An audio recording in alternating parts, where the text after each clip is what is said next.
Como eu vou fazer a colocação dessa ideia, pode despertar a curiosidade de algumas pessoas. Nós vamos tratar de um assunto muito interessante. Aproveitando que estamos em uma data comemorativa referente ao Dia das Crianças, então eu quero falar sobre a criança interna, ou a criança no nosso interior, ou a criança que somos eternamente.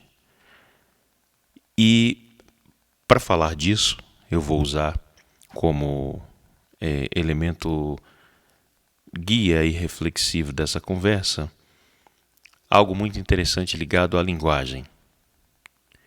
Então, é como se eu fosse tratar dos tempos verbais. Eu adoro falar sobre isso dessa forma porque, em um primeiro momento, a pessoa tem aquela sensação que nós vamos tratar aqui de temas como se fosse uma aula trivial. Então, eu quero destacar aqui os tempos verbais. Eu quero falar dos verbos porque verbo, dentre tantas coisas, ele ressalta a ideia de ação. E criança é um exemplo vivo de ação. A criança é a manifestação da vida, é o exemplo típico. Em muitas frases nós percebemos que as pessoas dizem: esse menino, essa menina não fica quieta ou quieto. Então, se ligarmos a associação dos termos criança, ação e verbo, nós vamos perceber que todos trazem a ideia do movimento. E falando da vida, a vida por si só é um movimento. E quando não há movimento, pelo menos na face ou na forma como ela se apresenta, ela se encerra. Então, quando nós nos debruçamos nos estudos dos verbos, lá mesmo na escola, nos apresentaram a ideia do passado, do presente, do futuro. E aí nos trazem os verbos que podem ser adequados nesses tempos. E logo a gente começa a conhecer os modos: o modo indicativo, o modo subjuntivo, o modo imperativo. Então, muitas vezes, as pessoas não deixam muito claro o que realmente essas palavras querem traduzir e o que elas significam. Por que chamamos de modo indicativo? Qual a finalidade disso? Todo mundo sabe que indicativo está ligado à ideia do indicar. É aquele que indica alguma coisa ou alguém. Então, tratarmos dos tempos no modo indicativo é tratarmos dos tempos ou dos verbos conjugados em tempos do modo indicativo que indicam a realidade. E aí nós temos 3 facetas dessa realidade. Uma realidade que de fato se apresenta como presente, uma realidade que está alocada em tempos do passado e uma realidade que de certa forma se projeta para o futuro. Eu costumo brincar e dizer aos meus alunos qual é o tamanho ou a dimensão do presente. Se nós estendêssemos uma fita métrica, se é que fosse possível, como nós poderíamos então fazer as devidas medidas do presente? Quanto tempo dura o presente? Recentemente nós temos escutado em muitos canais de comunicação e em muitos contextos as questões que ressaltam a ideia do aqui e agora, do estar presente. Mas qual é a durabilidade do presente? Qual é o tamanho do presente? Em se tratando da língua portuguesa, eu gosto de destacar o exemplo, por exemplo, quando nós nos atentamos para o dia de hoje, que simboliza o presente, ele se divide basicamente em 3 partes, em 3 períodos: o da manhã, o da tarde e o da noite. E quando nós estamos no período da tarde, por exemplo, a gente faz referências de fatos acontecimentos, episódios vivenciados no período da manhã, e, no entanto, a gente utiliza tempos do passado dentro do próprio presente. Porque a gente entende que amanhã, embora ela esteja inserida no maior, que é o dia, que faz referência ao presente, ela ressalta e destaca acontecimentos de um passado, embora seja um passado recente. Então é por isso que a gente diz que, estando no período da tarde, hoje eu fui à academia, hoje eu fui ao cinema pela manhã, eu estive em tal lugar e assim por diante. E no dia a dia nós não paramos para questionar por que o presente está permeado pelo passado. Como pode a gente, dentro do presente, dentro do agora, falar de ações que denotam o próprio presente, mas são destacadas e enfatizadas ou caracterizadas como algo do passado? Automaticamente, eu migro para o passado e faço a seguinte indagação: o que é o passado? O passado, ele é a sustentação do presente. É o sustentáculo que mantém a projeção que é o presente. Então, se nós, por exemplo, medirmos o passado de uma forma, vamos encontrar algumas características de ações mais próximas do presente, ações mais distantes do presente, ações que fazem ou remetem a um período mais distante, longínquo, aquela época, quando eu era, na minha infância. E no próprio presente, se nós mensuramos esse presente, contabilizando em dia, ele tem a durabilidade aí de 24 horas. E se nós então mensurarmos isso, por exemplo, em relação a períodos, o dia terá então 3 períodos, manhã, tarde e noite. Mas eu posso ainda destacar que esse presente, ele tem, na verdade, um espaço de tempo muito curto. Porque eu posso dizer, por exemplo, que o presente não existe. Como assim o presente não existe? O presente não existe porque toda vez que nós falamos dele, ele já aconteceu. O presente, ele existe numa instância de vivência e não de contemplação. É quase que impossível contemplarmos e observarmos o presente. Porque o presente você tem que vivê-lo. Não dá para falar do presente. Toda vez que mencionamos ou fazemos referência a algum episódio ou fato, ele é do passado. Porque talvez tenha passado alguns segundos, alguns centésimos ou milésimos de segundo. Então, nós destacamos aí uma outra característica. Talvez nós só conseguimos observar algo quando esse algo já aconteceu em alguma instância ou por um período de tempo. Daí o motivo pelo qual a gente talvez, para olhar e entender um dia, precise de 24 horas. Talvez para entender uma fase da vida, a gente precise de muitos anos. E talvez para entender a própria vida, a gente precise de várias vidas, ou de uma vida.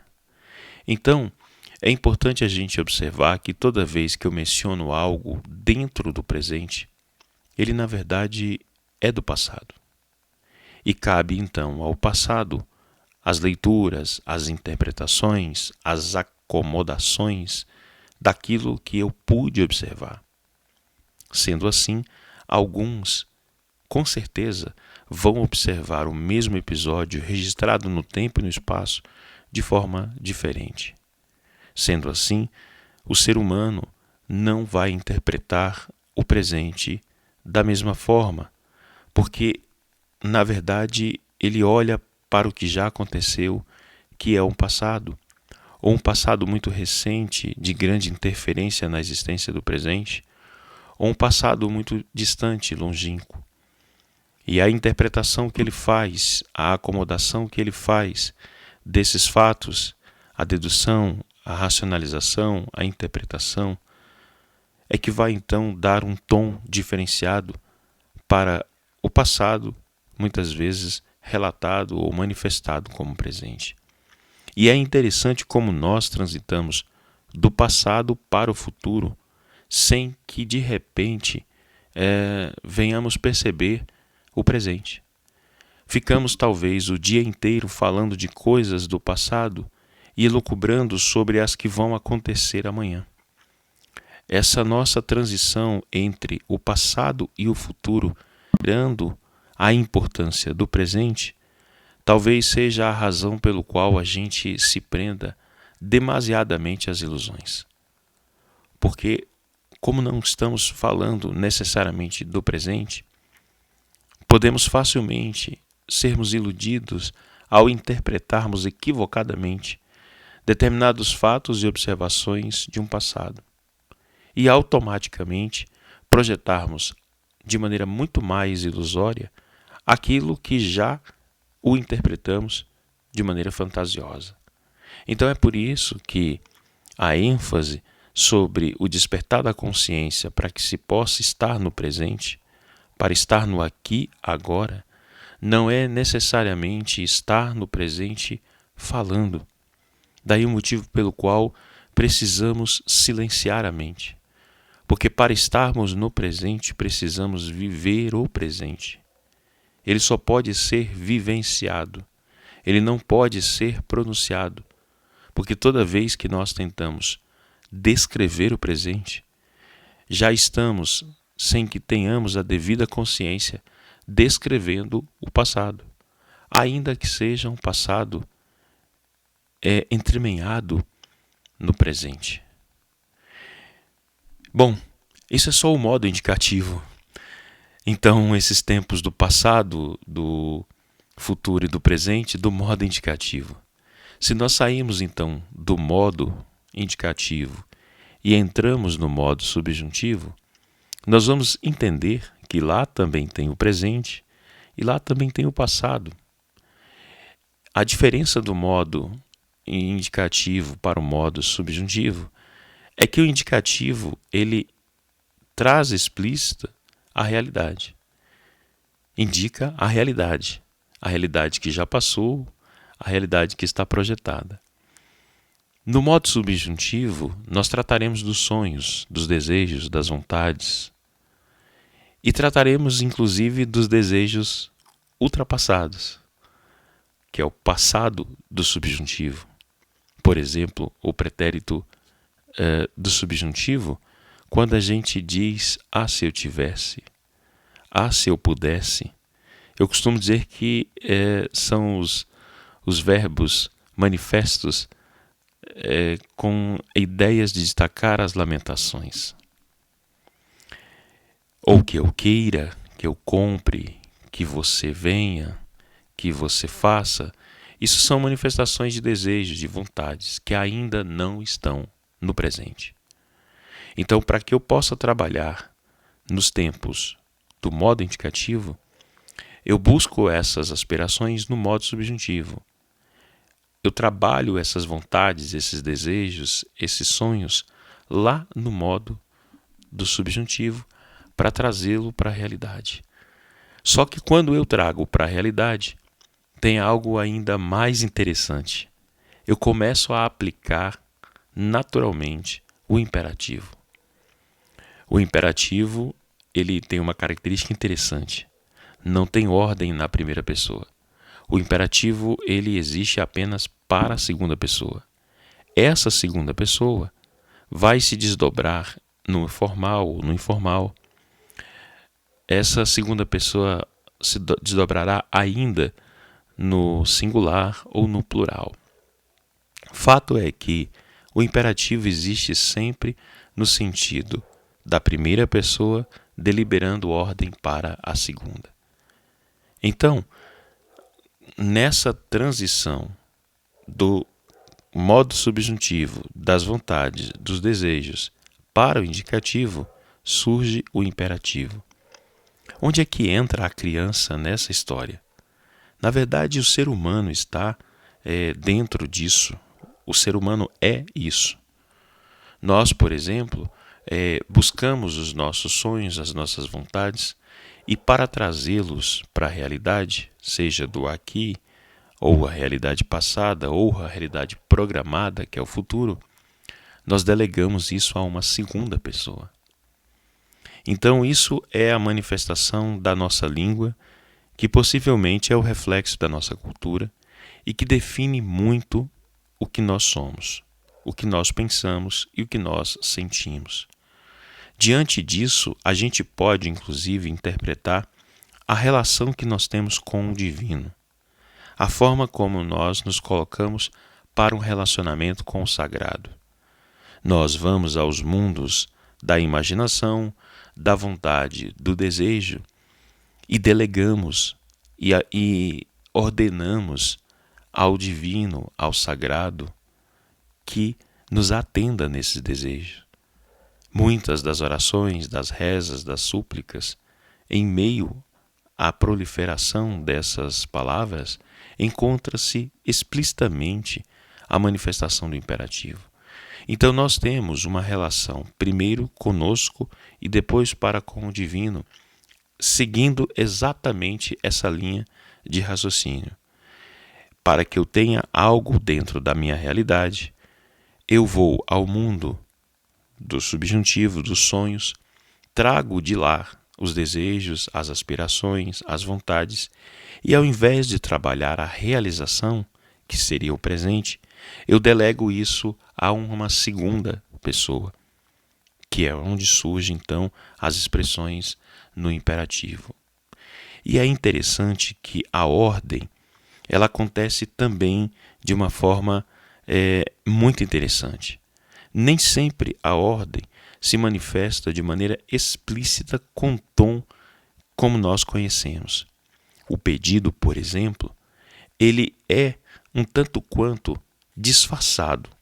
Quando um pai, por exemplo, manifesta a vontade e o desejo e diz: "Ó meu filho, eu quero tanto que você faça tal coisa", ele está numa projeção manifestando uma vontade no subjuntivo e automaticamente dando ordem de forma indireta para aquele seu filho. Então, a gente precisa entender que quando alguém nos pede alguma coisa, de alguma forma, em alguma instância, ela está mandando. Então, todo pedido é também uma ordem disfarçada. Não significa que isso seja ruim, porque não existe somente ordem ruim. Existem ordens boas, existem pedidos bons. Apenas é interessante a gente refletir a partir dessa observação, porque muitas vezes você está rodeado de gente que pede muitas coisas o tempo inteiro para você. Mas, na verdade, elas estão mandando em você. Então, quando nós observamos esse formato da língua, da nossa língua, em que manifestamos os nossos pensamentos, as nossas vontades, os nossos desejos, da realidade, do passado ou de uma projeção futura, nós precisamos entender que nós fazemos e seguimos essa estrutura na relação com o divino, nós fazemos isso na relação interpessoal uns com os outros e ela está explicitamente escancarada nas relações amorosas. As pessoas construíram a ideia dentro da nossa sociedade de que o outro é responsável por me fazer feliz. Inclusive, as pessoas acreditam que, ao casar, o outro deve fazê-lo feliz. Não me estenderei nesse ponto agora, porque eu preciso fazer o link com as crianças. E ao entrar no assunto das crianças, que na verdade somos nós, os adultos, da criança interior, eu volto a esse ponto. Então, se nós observarmos a criança, quando ela começa o seu processo de fala, ela começa então a externar com muito mais facilidade as suas vontades, os seus desejos, o que ela quer. Uma criança, quando aprende a falar, deixa o pai e a mãe um pouco mais tranquilo, porque ele então começa a entender o que a criança realmente precisa, o que ela aceita, o que ela não aceita. Agora, o mais interessante é que no processo de desenvolvimento dessa fala da criança, ela começa a manifestar os seus desejos e as suas vontades imbuídos, seguidos de ordem. E a criança manda, literalmente. E nós executamos as ordens. E nós executamos os pedidos. E às vezes até com tons autoritários. Então, quando eu iniciei essa fala, destacando o ponto da criança, para chegarmos à criança do nosso interior, e ao começar essa fala, antes de tocar no assunto da criança e da criança interior, em nós que somos adultos, eu preferi destacar pontos interessantes sobre a nossa linguagem, sobre a nossa língua.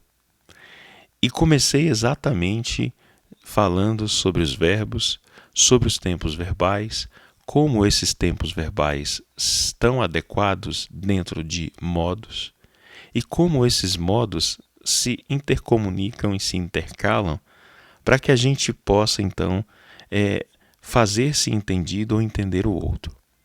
Em linhas gerais, nós podemos dizer que adultos contínuo, na tentativa de se entenderem, discutindo exatamente quais necessidades, ordens ou desejos serão atendidos.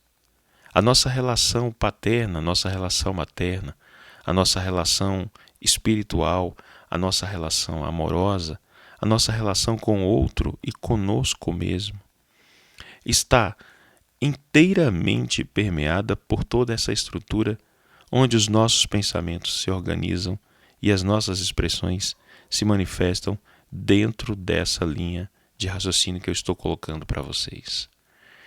Então, seguindo agora com base nessa argumentação que eu fiz da linguagem e da nossa língua, é que eu vou colocar aqui as manifestações da criança, tanto na sua primeira fase da vida, a criança literalmente, como nós, que somos eternas crianças diante da vida. Porque o nosso comportamento ele é muito semelhante ao processo da criança em desenvolvimento. A criança ela começa a descobrir o mundo, ela começa a descobrir a linguagem, ela começa a descobrir que ela pode falar o que ela quer, que ela pode manifestar o que ela deseja, e automaticamente ela inicia um processo também de conflito. Então, em muitas das manifestações que as crianças fazem, muitas estarão permeadas por conflitos. Muitas estarão contaminadas e inflamadas de ódio, de choro, de lágrima. A criança ela é muito autêntica. Ela traz as suas expressões com uma carga semântica extremamente carregada de valor sentimental. E nós, à medida em que vamos passando para a adolescência e chegamos à fase adulta, a gente aprende naturalmente a esconder essa criança dentro do nosso interior. E aprendemos a dissimular os nossos desejos, aprendemos a dissimular as nossas vontades, aprendemos a pedir mais do que mandar, porém, tendo no nosso inconsciente a certeza de que o pedido é uma ordem escancarada, o pedido não acatado, o pedido solicitado não atendido, gera então as frustrações e abre espaço e fenda para as reclamações, para que assim possamos então defender isso ou aquilo, alegar isso, aquilo outro e assim por diante. Então, ainda no cenário infantil da primeira fase do ser humano, observando crianças que estão brincando, a gente percebe que elas se apegam, se afeiçoam naturalmente aos brinquedos. E a mesma rapidez com que ela se apega a um brinquedo, ela troca de brinquedo quando um brinquedo novo surge naquele espaço e no cenário da brincadeira. Nós, adultos, eternas crianças, ou com as nossas crianças internas, acalentadas, acariciadas, escondidas, fazemos o mesmo nas nossas relações sociais, na nossa vida adulta. Nos apegamos a determinadas questões, nos apegamos a circunstâncias, nos apegamos a estilos de vida, nos apegamos à imagem que construímos e sustentamos de nós mesmos, como se fosse um grande brinquedo. E temos o medo de perder e não queremos que ninguém toque naquilo. Nós nos defendemos, criamos armaduras, nós dificultamos o nosso processo de linguagem, de comunicação, na tentativa de defendermos aquela projeção que nós criamos em torno de nós, do pensamento que carregamos acerca do que nós achamos que somos. E nos tornamos, às vezes, insensíveis ou nos tornamos pessoas blindadas que não sentem ou não são capazes de serem tocadas pela sensibilidade humana. E se nós olharmos em volta de tudo que está fazendo parte do cenário da nossa vida, nós vamos perceber que tudo, mas tudo, são brinquedos. São brinquedos dos quais nós atribuímos valores, os quais outras pessoas atribuem valores exorbitantes. E a nossa briga é para tomar o brinquedo de alguém. A nossa briga é para não perder o brinquedo que nós defendemos e dizemos com unhas e dentes, é meu. Então nós fazemos isso na vida conjugal. Nós não queremos perder a oportunidade de diversão com aquele a qual nós projetamos e colocamos na posição com a obrigação de fazer com que a nossa vida seja feliz. Então, por tratarmos muito do que nós temos na vida como brinquedos, às vezes nós nos revoltamos da mesma forma que uma criança faz quando está lá no chão, no tapete, brincando. E nós quebramos os nossos brinquedos e, revoltados, nós jogamos os nossos brinquedos na parede. Nós lançamos para longe de nós. Arrependidos, imediatamente nós corremos atrás do brinquedo que nós lançamos contra a parede e tentamos remendar, ou entramos em pranto e choros porque nos damos conta de que o brinquedo foi destruído. Então nós fazemos isso nos nossos relacionamentos, na nossa vida, fazemos isso com a nossa vida o tempo inteiro. Nos chateamos, nos desgastamos, nos revoltamos com algo que estamos tentando carregar, manipular, e nós lançamos contra a parede, birramos, e nós pedimos ajuda ao Pai, assim como toda criança. Nós pedimos ajuda àqueles que aparentemente parecem ser ou estar em uma posição privilegiada. Então fazemos isso dentro da relação religiosa. Nós pedimos ajuda, nós clamamos, suplicamos ajuda para aqueles que estão em patamares aparentemente superiores.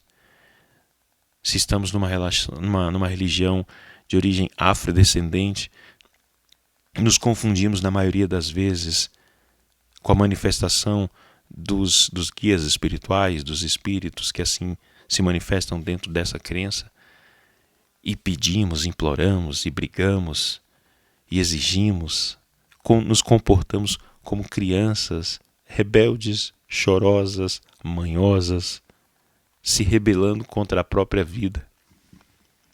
Então, nesse dia das crianças, em especial, que muita gente alega e questiona, dizendo: isso é mais um dia de comércio, isso é mais uma besteira para vender.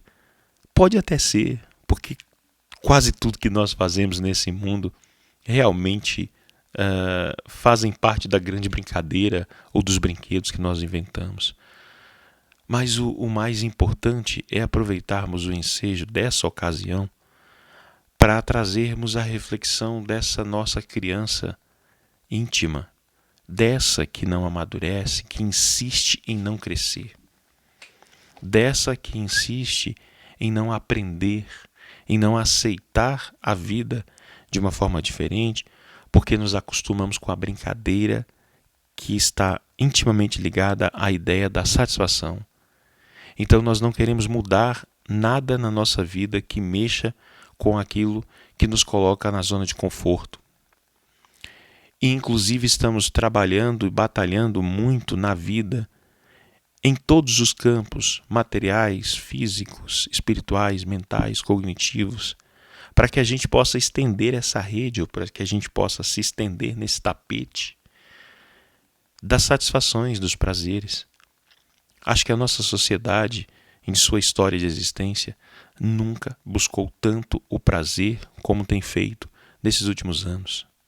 A história da evolução, da internet, da tecnologia, da modernidade, dos eletrônicos, estão aí presentes na tentativa de saciar essa nossa necessidade e esse desejo enlouquecido pelo bem-estar, pela satisfação, pela alegria.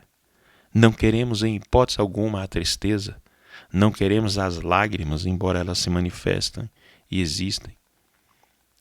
E nós estamos vivendo um momento onde facilmente a gente consegue perceber que o aumento e o nível de estímulos para que uma pessoa se sinta bem tem crescido demasiadamente. Outro dia fiz essa colocação para os meus alunos no quadro e fiz ali um gráfico rápido dizendo que há anos atrás uma pessoa recebia determinados estímulos de vários aspectos dentro do seu contexto social, da sua vida, e eram pouquíssimos se nós o contabilizássemos do 0 aos 90 anos da sua existência, da sua vida. E trouxe um outro gráfico paralelo a esse, mostrando que hoje uma pessoa com 15 anos, um adolescente com 13, 14, talvez ele tenha na vida acesso e manipule informações e tantas outras coisas que uma pessoa de momentos anteriores não viveu ou não teve acesso durante os seus 90 anos. E a grande diferença é que nós estamos cada vez mais dentro dessa brincadeira chamada vida, buscando estímulos que duram muito pouco. E um exemplo acontece exatamente agora, nesse feriado. Pessoas que na véspera do feriado estavam desesperadas pelo feriado. E ao acordar hoje pela manhã, ao abrir os olhos, fizeram uma leitura rápida da vida e disseram: poxa, não tenho nada para fazer, que saco. Já acordaram entediados, entende? Então, estamos vivendo uma situação onde precisamos o tempo inteiro estarmos com muitos brinquedos, ou pelo menos tratando a vida como se ela fosse uma brincadeira cheia de equipamentos, cheia de instrumentos, de uma parafernália de coisa que servem para nos dar a devida satisfação que nós queremos. E às vezes aquilo que faz parte do rol de instrumentos e necessidades que atendem às nossas necessidades primordiais da hierarquia ali de necessidade do ser humano, nós simplesmente não damos importância ou não as observamos porque elas fazem parte do presente e, como já foi colocado aqui, às vezes não vivemos esse presente e quando nós nos despertamos desse momento de ilusão, onde estamos num trânsito entre passado e futuro, simplesmente não vivemos e percebemos que alguma coisa aconteceu, mas não temos a consciência do que aconteceu. E por não termos a consciência daquilo que aconteceu, do que foi então oportunizado, nós buscamos as interpretações. E nessas interpretações nos perdemos nas ilusões e possivelmente nas elucubrações das projeções para o dia de amanhã e atribuímos aos nossos superiores a responsabilidade e fazemos uso integralmente dessa estrutura de linguagem quando utilizamos os pedidos e as ordens, decretando que amanhã vai ser melhor. Dificilmente amanhã será melhor se você não entendeu que hoje é que está bom.